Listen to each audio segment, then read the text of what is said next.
आज का ज्योतिष प्रोग्राम ऐसे लोगों के लिए बहुत महत्वपूर्ण है जिनकी शादी नहीं हो रही है।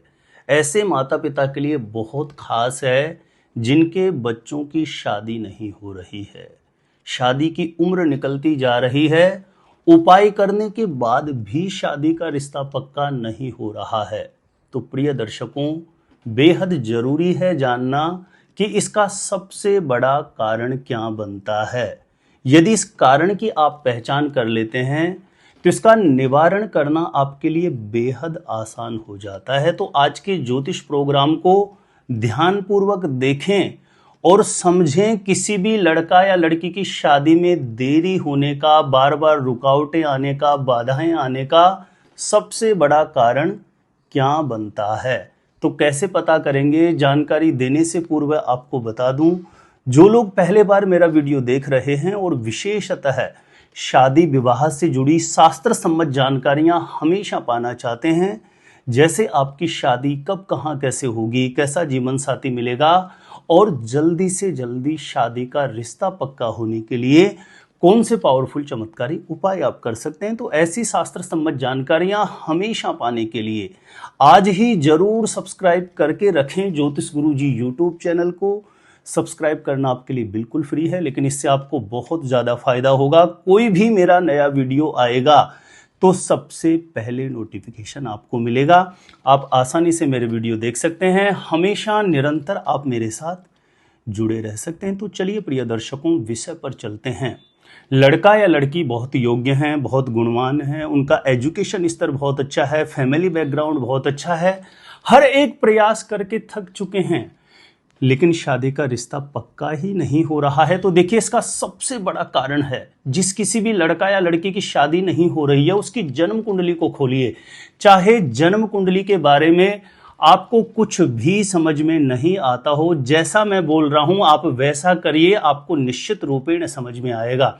जिस किसी भी लड़का या लड़की की शादी होने में, विवाह होने में बाधाएं आ रही है, आप उसकी जन्म कुंडली खोलिए और जन्म कुंडली के अंतर्गत आपको नवमांस कुंडली के नाम से ऐसा एक कुंडली का नक्शा बना हुआ दिखाई देगा।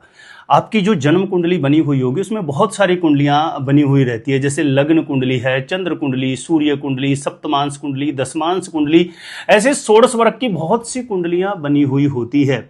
लेकिन अलग अलग विषय की जानकारी के लिए अलग अलग कुंडली होती है। जैसे लग्न कुंडली से संपूर्ण किसी भी विषय के संदर्भ में जाना जाता है, लेकिन पर्टिकुलर बहुत डिटेल में यदि किसी को किसी विषय के संदर्भ में जानना है तो उसके लिए अलग अलग कुंडलियां बनी हुई है। ऐसे ही विवाह के संबंध में जो पूरा डेप्थ में डिटेल में हमें कुंडली बताती है, वह बताती है नवमांस कुंडली।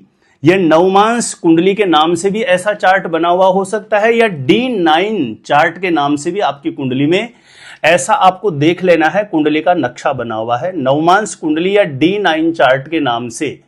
फर्क इतना होगा कि यह समझाने के लिए उदाहरण के तौर पर मैं कुंडली जैसा नक्शा ले रहा हूं।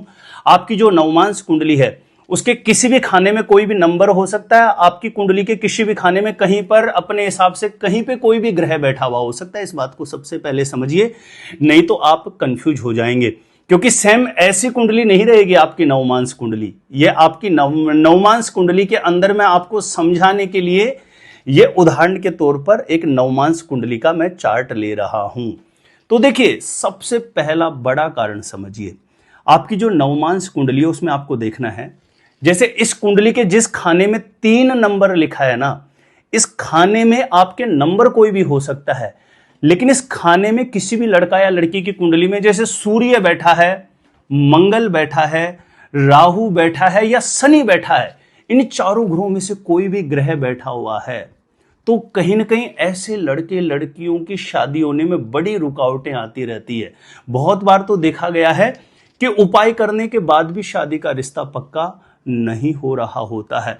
तो ये एक पहला कारण है। जरूरी नहीं है यह कारण सभी की कुंडली में बन रहा हो, लेकिन जिस किसी भी लड़का या लड़की की कुंडली में यह कारण बन रहा हो, यानी नवमांस कुंडली के इस कुंडली के जिस खाने में 3 लिखा है, इस खाने में यानी नवमांस कुंडली के सप्तम भाव में, यानी भाव ये सप्तम भाव रहेगा, नंबर चाहे इसमें कुछ भी लिखा हुआ हो, इस खाने में सूर्य, मंगल, राहु या शनि में से कोई ग्रह बैठा है, तो उस ग्रह का मंत्र जाप करना उससे विवाह बाधा निश्चित रूपेण दूर होगी, शीघ्र विवाह का योग बनेगा। दूसरी महत्वपूर्ण कंडीशन आप समझ लीजिए, यानी आपकी नवमांश कुंडली का जो सप्तमेश है, यानी इस कुंडली के जिस खाने में 3 लिखा है, इस खाने में लिखे नंबर से आपको पता लगेगा कि नवमांश कुंडली का सप्तमेश आपका कौन सा है। यानी इस कुंडली के जिस खाने में 3 लिखा है, इस खाने में यदि आपकी कुंडली में 1 नंबर लिखा है तो आपकी नवमांश कुंडली का सप्तमेश मंगल बनेगा।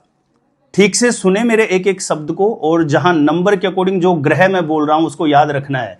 यानी इस कुंडली के जिस खाने में 3 लिखा है वहां 1 लिखा है तो सप्तमेश आपका मंगल है, 2 लिखा है तो शुक्र है, 3 लिखा है तो बुध है, 4 लिखा है तो चंद्रमा है, 5 लिखा है तो सूर्य है, 6 लिखा है तो बुध है, 7 लिखा है तो शुक्र है, 8 लिखा है तो मंगल, 9 लिखा है तो गुरु, 10 लिखा है तो शनि, 11 लिखा है तो शनि और 12 लिखा हुआ है तो गुरु। अब आपको नवमांश कुंडली के सप्तमेश का पता लग गया होगा कि आपकी कुंडली में कौन सा ग्रह बन रहा है।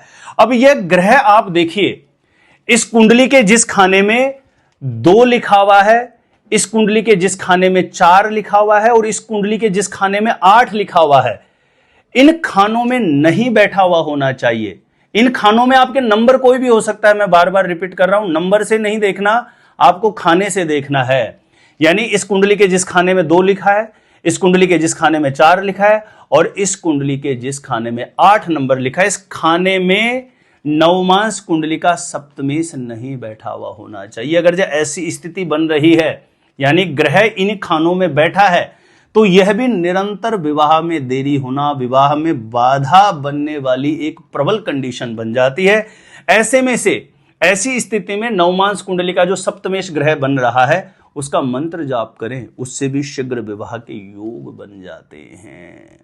तीसरी महत्वपूर्ण कंडीशन हम समझते हैं, यानी आपकी जो नवमांश कुंडली है उसमें देखिए, कुंडली के किसी भी खाने में शुक्र या गुरु राहु के साथ तो नहीं बैठा है।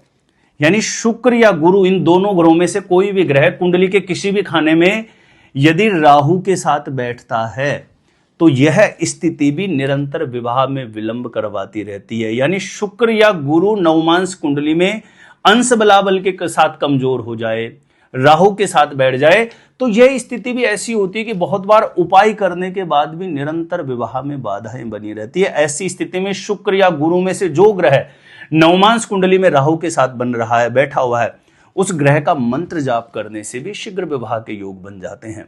तो प्रिय दर्शकों, बहुत बार देखा जाता है कि हम लगन कुंडली केवल देख लेते हैं। लगन कुंडली में हमें योग प्रतीत होता है कि पावरफुल योग बन रहा है, लेकिन फिर भी शादी नहीं हो रही है। लेकिन उसका थोड़ा डिटेल में, डीप में आप जाके जरूर देखिए, कहीं लगन कुंडली में जो ग्रह विवाह योग बना रहा है वो नवमांश कुंडली में बहुत ज्यादा कमजोर तो नहीं है। यदि लगन कुंडली में बहुत पावरफुल विवाह योग बनाने वाला ग्रह नवमांश कुंडली में बलहीन हो जाए तो बहुत कुछ प्रयास करने के बाद भी, उपाय करने के बाद भी निरंतर शादी की उम्र निकलती रहेगी। जहां कहीं पर भी प्रयास करेंगे बात नहीं बनेगी। तो जो ग्रह लगन कुंडली में विवाह योग बना रहा है उसकी स्थिति को नवांश कुंडली में देख लें। अगर जो वहां कमजोर है तो उस ग्रह से संबंधित उपाय करें। ऐसा करने से निश्चित रूपेण अचानक से शादी का रिश्ता पक्का होने का योग बनेगा।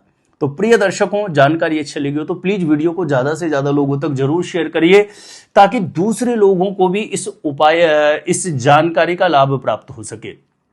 यदि मेरे द्वारा दी गई जो भी जानकारियां निरंतर आप पाना चाहते हैं और अभी तक सब्सक्राइब नहीं कर रखा है तो सब्सक्राइब जरूर कर लें ज्योतिष गुरुजी यूट्यूब चैनल को। मेरे द्वारा अपनी जन्म पत्रिका का सटीक ज्योतिष विश्लेषण करवाने के लिए जो स्क्रीन पर नंबर दिया है, आप मुझे यहां पे संपर्क कर सकते हैं, कांटेक्ट कर सकते हैं और अपनी कुंडली का साइंटिफिक सटीक ज्योतिष विश्लेषण मेरे द्वारा प्राप्त कर सकते हैं। अपने आप से खुद से ही जानना है शादी कब, कहां, कैसे होगी, कैसा जीवन साथी मिलेगा। इस वीडियो को देखने के बाद एक बार ज्योतिष गुरुजी यूट्यूब चैनल की आप प्लेलिस्ट जाके जरूर चेक करें। वहां से लाखों लोग लाभान्वित हो चुके हैं, आपको भी निश्चित रूपेण लाभ प्राप्त होगा। तो आज के लिए इतना ही था। देखते रहिएगा आप हमारा ज्योतिष गुरुजी यूट्यूब चैनल।